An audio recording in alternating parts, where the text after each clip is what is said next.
I'm now joined by a familiar name that you may see in the Sunday papers, Professor William Gumede, and he's an associate professor and former convener of the political economy at WITS University School of Governance. He's also a leader at the Central European University in Budapest. He's the founder and chairperson of the Democracy Works Foundation and the chairperson of Action Aid. So a very rich survey we've got there. And of course, he's the former deputy and managing editor of the Sowetan newspaper. He's also authored some of these best-selling books, which includes his most recent one being The Restless Nation, Making Sense of Troubled Times. William, thank you so much for making the time to join us. So, Professor, should I say that last statement there I made about one of your best-selling books being, Making Sense of Troubled Times, and this is the position that we find ourselves in now. We are continuing to see news headlines around, the attack on Ukraine. We've seen lives being lost, and it seems like the situation does seem to be escalating. Now, in one of the recent interactions or articles from you, you've actually said that the BRICS group could actually intervene and possibly stop the conflict that we are seeing between Russia and Ukraine. Are you able to just unpack this for us a little bit? What do you mean by that? Thank you, Tommy. I'm so happy to be here. Grateful for inviting me again. I think right now the BRICS countries, and that is Brazil, Russia, India, China, South Africa, are probably the most influential countries in relation to President Putin. I mean, if anyone in the world is going to convince President Putin to end the war, it is going to be the BRICS countries. Now, why should the BRICS countries intervene right now? Because, the longer the war goes on, all of the economies of the BRIC countries are now affected.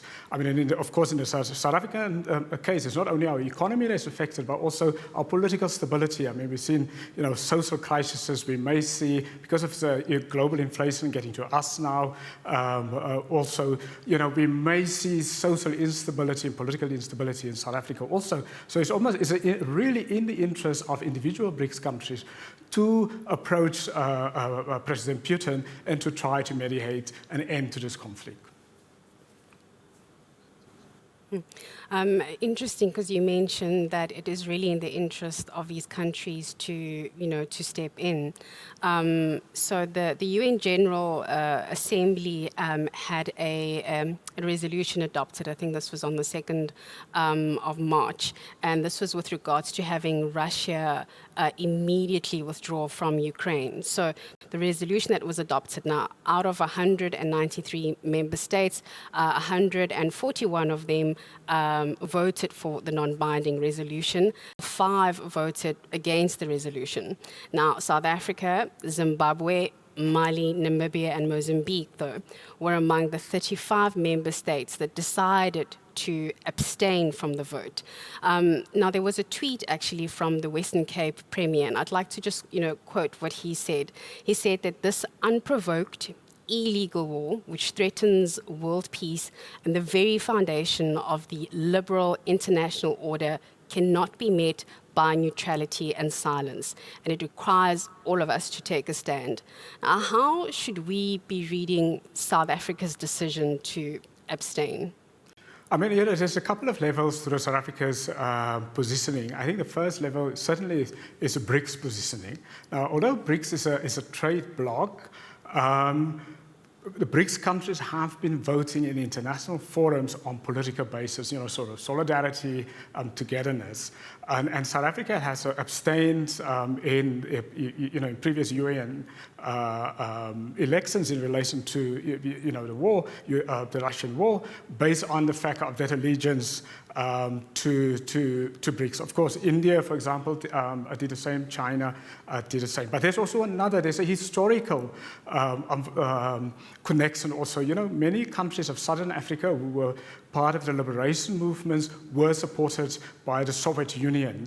And many, unfortunately, like the ANC, ZANU-PF in Zimbabwe, or SWAPO in Namibia, still think that Russia is actually the Soviet Union. So they still vote on the basis of supporting Russia as if they're supporting the Soviet Union of the Cold War. Now that has real implications and life implications because it means they vote against their own current country interests. Now that's really important.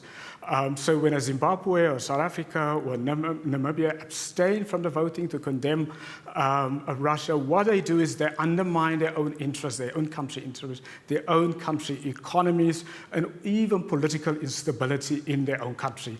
Because what we're now seeing from the Russian war, it is almost, it's getting to us now. It's impacting directly on us because of, inflation, oil price increases, basic foodstuff increases, and it may turn into political turmoil. One of the headlines that has been made around, the Ukraine and Russia, and I guess South Africa's relationship here has been the relationship that we've seen between our President Cyril Ramaphosa and the Russian President Putin. There's been obviously a lot of criticism in the fact that, there should be a harder line should have been drawn. Maybe, again, just give us some insights about, what the political or the potential political fallout would be. I mean, what does this mean for South Africa's relationship with the West? And is there something that we're missing here? Is our president's relationship with the Russian president purely strategic?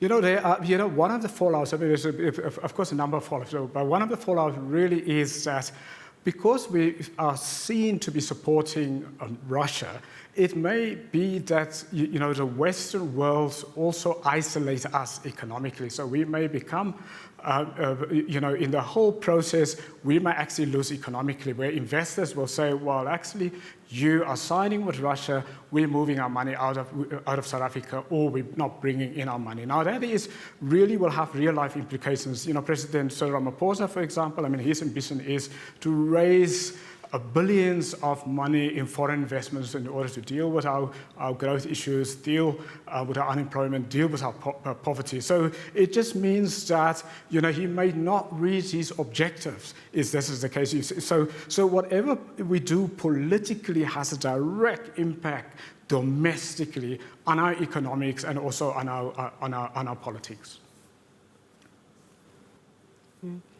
William, I'm going to be changing gears a bit. Of course, not to say that this is not an important topic, but I'd like us to focus specifically on South Africa, the reform agenda, and I think state-owned enterprises, and Eskom certainly comes to mind. So, as all of us would know, last week we were plunged again into load shedding, now sitting at stage 4. We know the economic implications of all of this, and again, this puts further downward pressure on our economic recovery. Now, I think just to give some context to some of our viewers who may not be familiar with the work that you do, you have been called on in the private sector to come in and assist with the turnaround. So, for example, with KPMG, you were requested to come in. Now, next month, you need to be engaging with the different stakeholders at Eskom, so the unions, the board, the executive team as well. Just give us a sense how you intend to approach this. What is it that you are hoping to achieve, and maybe what lessons that you have been able to get from the private sector are you going to draw on to bring into the engagements that you're going to have with Eskom and its various stakeholders? No, to me, the problem with state-owned companies, or rather, to be specific with Eskom, is that we can't get the growth that we need unless we have power. We can't get the investors to come in and for people to plan long-term without power. So it's our number one problem. So I think broadly, perhaps as a country, what we need to do, we may have to begin to think without Eskom. So we almost have to accept that, look, for the next 5 or so years, even a decade, we may not get the kind of turnaround in Eskom that we think is possible.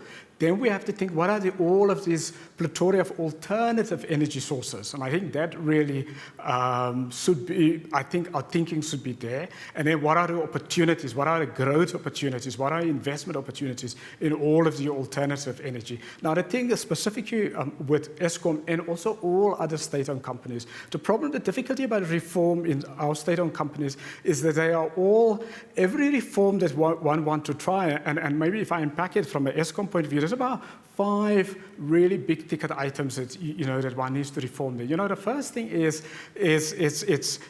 work sizes, workforce is just too large. So it has to be trimmed. If you want to look comparative utilities, it's massive. Now the problem then if the CEO, for example, cut the workforce, then there's a trade union movement there, the National Union of Mine Workers, and the second one is the National Union of Metal Workers of South Africa. Now, the National Union of Mine Workers is a supporter of President Ramaphosa. There's an ANC election coming in December. President Ramaphosa needs the NUM, so it becomes very difficult to fire anyone who's a member of the NUM, even if they are ineffective, inefficient, or they are supernumerary. So there's a typical problem. Maybe perhaps I'll take you a second problem. That executive of Eskom and even the board perhaps are not appropriate. They're not the right kind of skills. Because when one do a turnaround strategy, you really need, from business skills, engineering skills, you need to get your skills. So a CEO needs to be supported. Now, unfortunately, again, with Eskom and many other utilities, many of the senior management and the board members are senior members in the ANC. So if the CEO, for example, tried to fire anyone, discipline anyone, they would just go straight to the president, straight to the ANC National Executive Committee and block that. So reforms, because the state-owned entities like Eskom has been so politicized, so linked to the ANC's patronage system, it's very difficult to reform. You need a political will from the president and the politicians to make it possible. I'll just take the last one, for example, just in terms of the procurement. I mean, Eskom really, if you read the Zondo Commission, was really at the heart of a lot of the patronage and the state capture, and particularly the procurement system. Now, if one needs to clean up that procurement system, but a lot of the people who have contracts with Eskom also are senior ANC leaders, or they fund the ANC, so very difficult to get rid of them.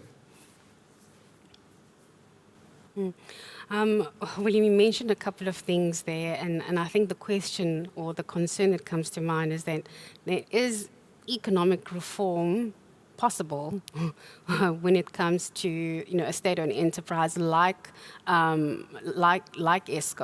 I think that's one of the things that we do want to know, especially given the different power shifts and the dynamics within the ANC. Like you said, it does become political. Are there some things that we need to know and need to be aware of about how the balance of power, the imbalance of power is like within the ANC? I mean, right now, this is really, when you started off, you talked about this year. This is a year of big turmoil, uncertainty. So we're going to have also political uncertainty in the year because of the ANC's conference in December. So a lot of the focus is now, of course, on that conference, whether President Ramaphosa will be re-elected as ANC president. So I think for ordinary citizens, not much will happen. And I know people have very high expectations that there's going to be the structural reforms and so on. There's going to be a slowdown on many of the structural reforms because as the ANC really spent this whole year internally electing new leaders and so on, what we will see from a balance of forces point of view, there's a lot of activity going on in groups of people trying to find alternatives to Ramaphosa. particularly in KwaZulu-Natal. We may see, closer to the conference, we may see people like Zweli Mkhize, the former health minister, may be proposed as a candidate who could compete against Ramaphosa. We've of course seen early in the year Lindiwe Sisulu, the housing minister, former housing minister. So she had almost put her hat in the ring already. I mean, she's quiet, of course. There was a bit of a fight back from her, or rather push back against her because of a fight or criticism of the constitution. Then there's also David Mabuza, the current deputy president. He is very likely also to put his head in the ring. But I think it is very clear that Cyril Ramaphosa will be re-elected. He's an incumbent. He is certainly among all of the ANC senior leadership the most competent person. Of course, as citizens, many citizens are dissatisfied in his lack of sort of political will and energy and resolve to deal with the structural problems, but he will be re-elected.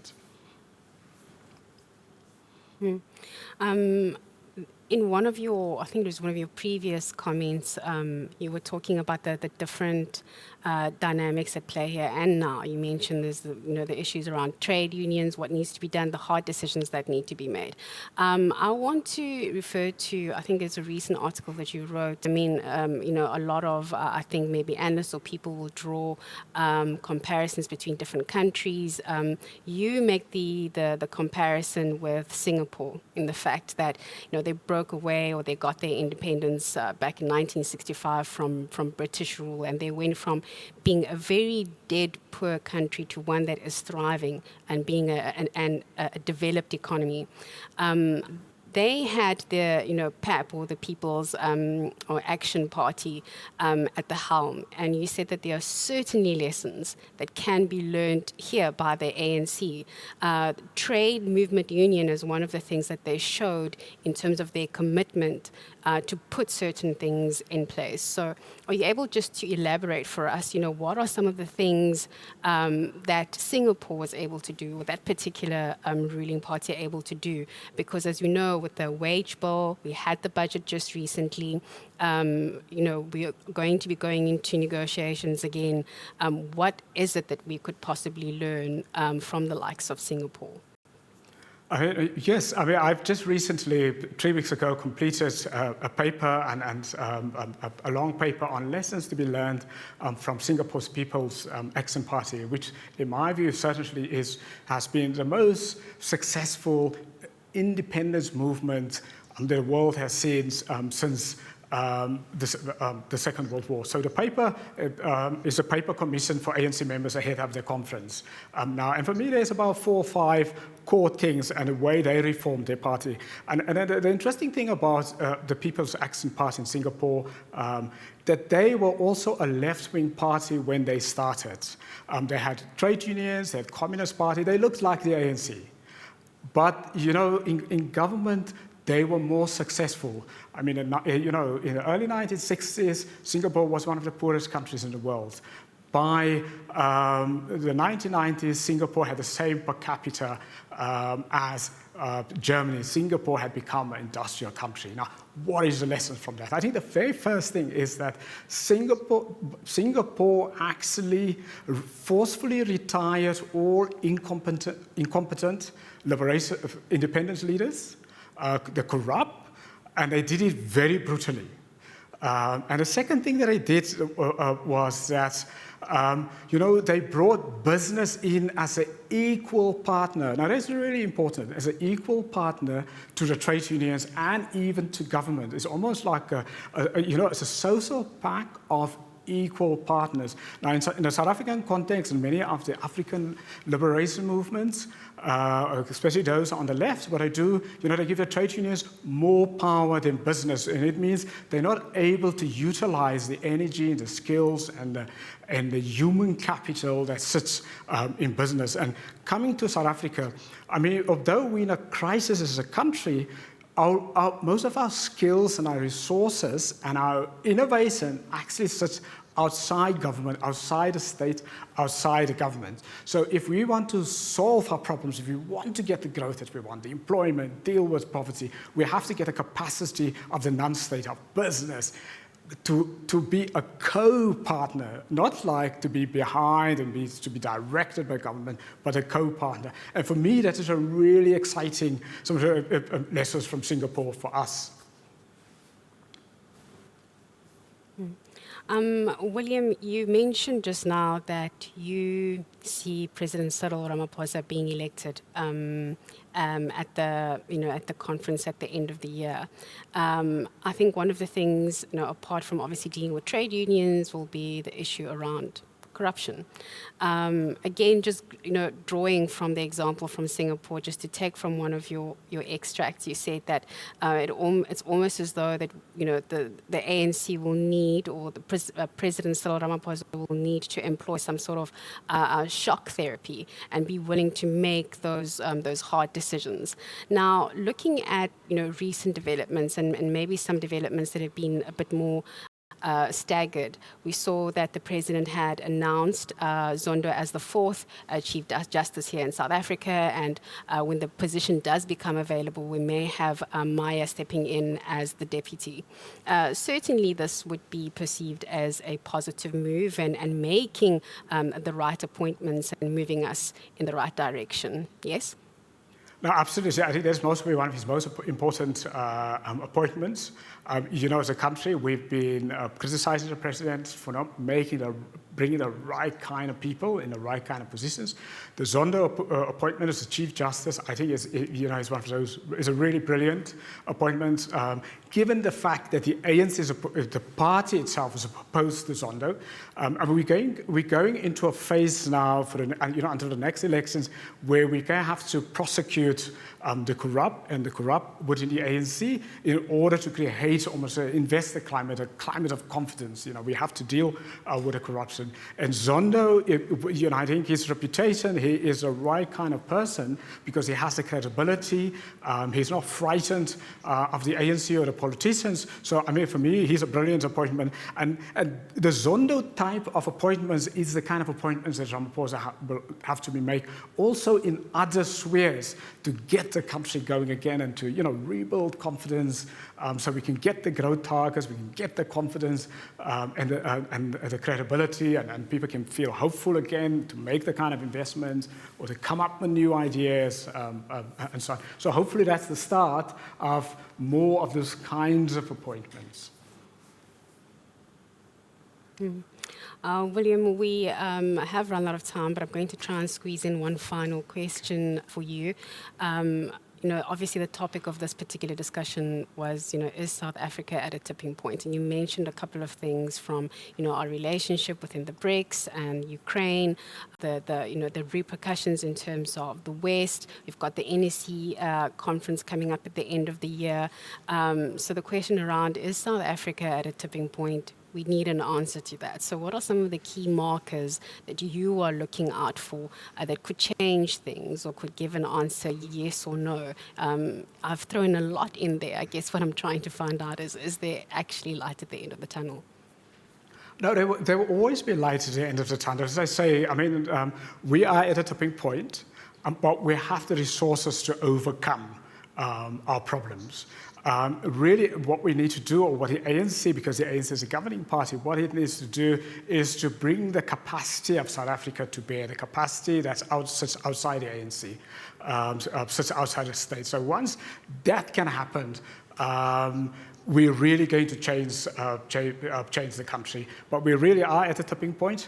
This may be the year that brings the end of the ANC. The crises that we've seen so far, and then the impact that the Russian war will have locally on us and our political stability, may actually push out the ANC as a governing party in the next national elections. Professor William Gumede, thank you so much for making the time for us. As always, your insights very, very valuable, and we do appreciate your time. Of course, that was Professor Gumede who was giving us his take on the political environment that we find ourselves in. I guess that brings us to the end of our first multi-manager insights. We sincerely hope that you have enjoyed our time, or your time, with us this morning. Just a reminder that the fund manager ranges that we did have today, we actually do hold across our various ranges. Just before we go, though, of course, we always we do want to hear from you. So what will come up on your screen shortly will be a QR code. I'm sure you do know how this works by now. You take out your mobile phone and you will see a screen. Then you'll just go onto your camera. It'll just give you a question or two and you'll be able to answer it and give us the feedback, because we do want to know what we can do better. That is it from us. Sorry, we've run a little bit over time, but really certainly hope that it was worth it. We'll be seeing you soon from the multi-management team here at Net Group Investments. Have a fantastic day further.